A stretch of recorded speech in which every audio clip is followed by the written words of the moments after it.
Au nom du Père, du Fils et du Saint-Esprit, un seul Dieu, Amen. Chers fidèles, aujourd'hui c'est le 3e dimanche du Grand Carême, dimanche du Fils prodigue. Comme introduction, le premier dimanche, le dimanche des trésors, nous avons traité de la première étape du Grand Carême qui est l'attachement.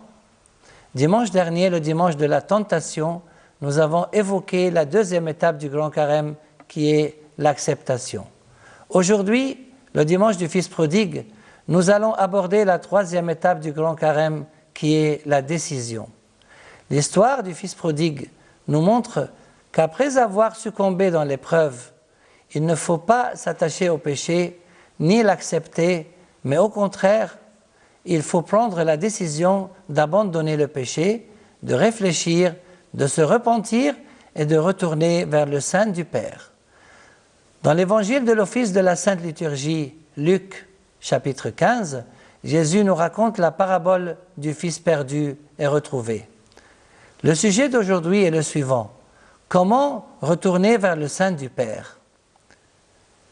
Le plus jeune dit à son père, « Père, donne-moi la part de bien qui doit me revenir. » Dans cette parabole, le Père représente Dieu le Père et la maison représente l'Église. Malheureux est ce fils, il a voulu s'isoler des commandements de Dieu et de sa protection divine. Il a peut-être oublié que son héritage céleste est beaucoup plus important que ce qu'il imaginait. Comment s'est-il permis de prendre sa part de bien et de sortir de la maison du Père qui est l'Église? L'Église ressemble à l'arche de Noé. Elle nous protège du déluge du mal qui existe dans ce monde.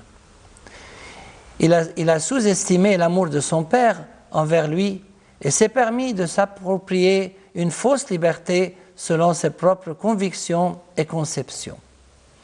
Il s'est débarrassé de la protection divine et va devoir confronter toutes les forces du mal sans aucune protection.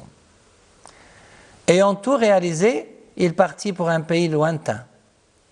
Il rassembla tout ce qu'il avait de pensées, émotions, esprit, corps et instinct afin de s'isoler complètement de tout ce qui est divin et spirituel.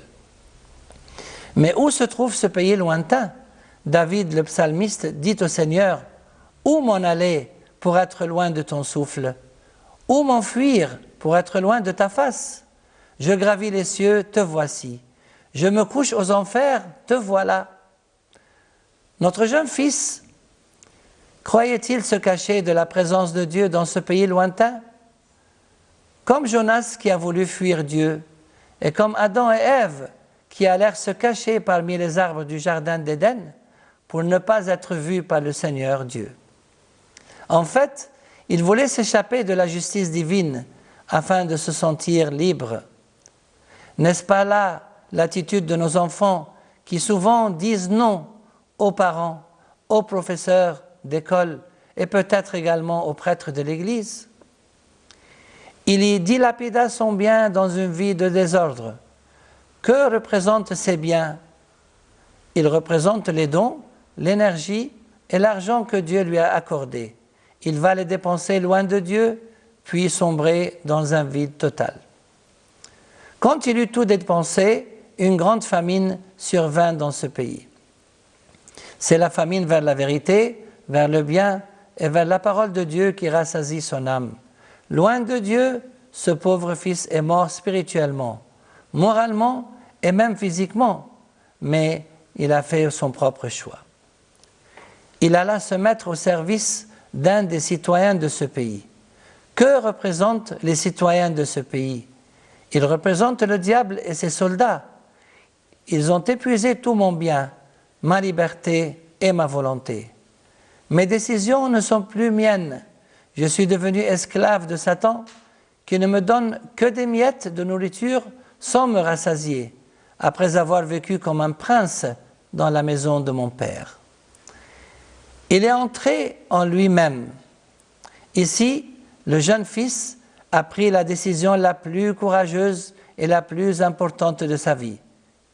Il est rentré en lui-même quand il a avoué devant Dieu et devant sa conscience qu'il est le seul responsable de ses actes sans se défendre ou chercher des excuses. Rentrant en lui-même, il a pu faire une évaluation de sa nouvelle situation loin de Dieu, ce qui lui a permis de prendre la décision qui convenait de retourner vers son Père. Combien d'ouvriers de mon Père ont du pain de reste, tandis que moi ici je meurs de faim. Le Saint-Esprit et la grâce de Dieu ont agi dans son cœur pour l'aider à prendre cette décision courageuse. C'est dans l'Église, la maison du Père Céleste, que nous trouvons le pain de la vie éternelle, le corps et le sang du Christ. Je vais aller vers mon Père et je lui dirai, « Père, j'ai péché envers le ciel et contre toi. Je ne mérite plus d'être appelé ton fils. Traite-moi comme un de tes ouvriers. » Le jeune fils a dû se rappeler de l'amour et de la richesse spirituelle de son père, et c'est cet amour qui l'a attiré vers la maison de son père. La décision de quitter le pays lointain et de retourner vers le sein du Père constitue en fait le thème principal du Grand Carême. Comme il était encore loin, son père l'aperçut et fut pris de pitié. Il courut se jeter à son cou et le couvrit de baisers. Notre Père Céleste nous attend et se réjouit de notre retour vers lui précisément parce qu'il est un Père. La grandeur et la beauté du christianisme se révèlent dans l'amour de Dieu le Père envers les pécheurs. Le Père n'a pas laissé son Fils prononcer la phrase suivante « Traite-moi comme un de tes ouvriers », car un vrai Père n'accepte pas que son Fils revienne vers lui en tant qu'ouvrier. Il restera toujours son Fils, malgré ses péchés et ses fautes. Mais le Père dit à ses serviteurs, « Vite, apportez la plus belle robe et habillez-le. Mettez-lui un anneau au doigt, des sandales. » Je vais répéter cette phrase. Mais le Père dit à ses serviteurs, « Vite, apportez la plus belle robe et habillez-le. Mettez-lui un anneau au doigt, des sandales aux pieds. Amenez le veau gras, tuez-le, mangeons et festoyons. » Et ils se mirent à festoyer. Les serviteurs du Père représentent les prêtres, les diacres et les serviteurs de l'Église. Leur rôle principal consiste à servir les enfants de leur Maître céleste. La plus belle robe, c'est notre Seigneur Jésus, comme saint Paul l'a dit, « Revêtez le Seigneur Jésus-Christ ». L'anneau représente le fait qu'il est le Fils du Père, et les sandales symbolisent le fait de répandre la bonne nouvelle de la paix. Comme l'a dit saint Paul, et comme chaussure aux pieds, l'élan pour annoncer l'évangile de la paix.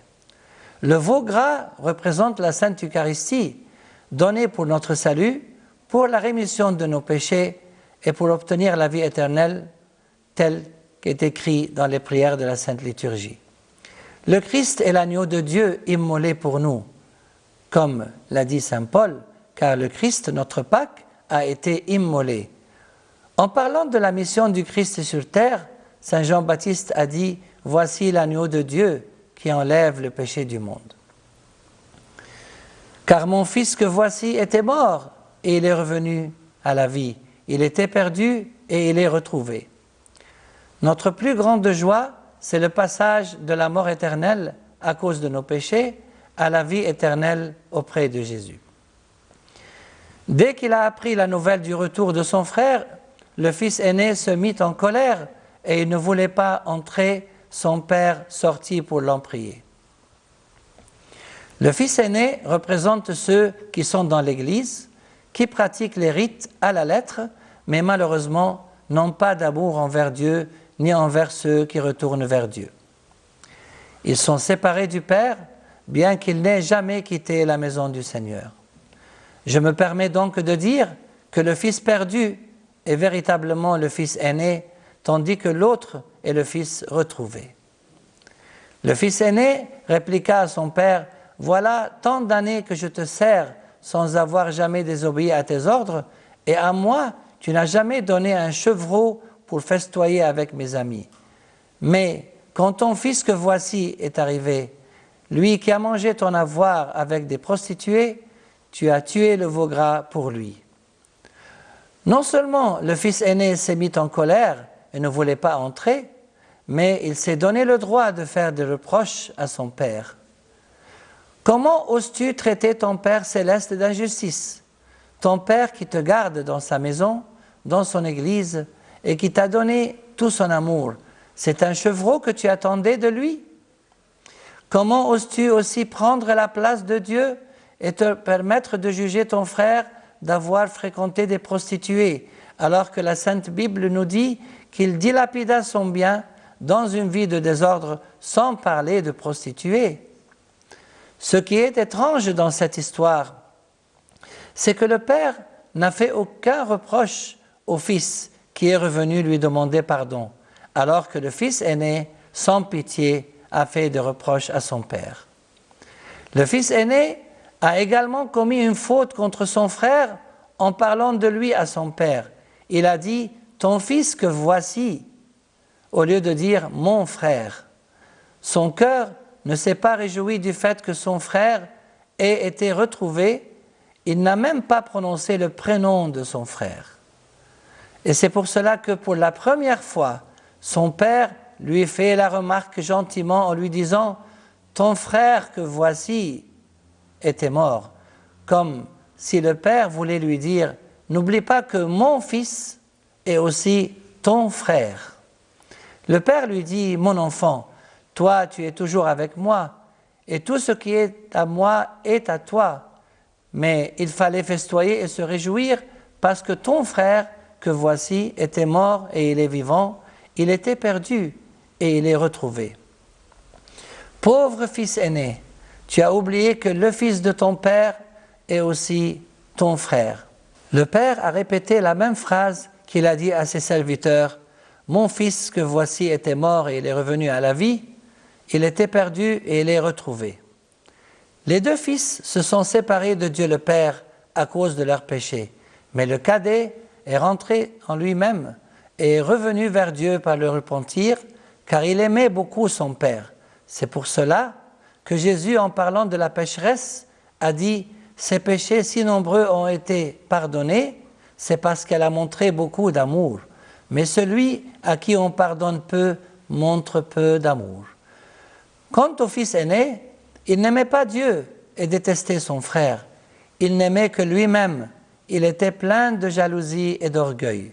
Comme conclusion, chers fidèles, malgré nos péchés et nos faiblesses, soyons comme le fils retrouvé et non pas comme le fils aîné perdu qui s'est permis de juger Dieu et son frère. Que Dieu le Père nous accepte toujours dans son Église et dans son cœur plein d'amour et de pardon, et gloire à lui éternellement. Amen.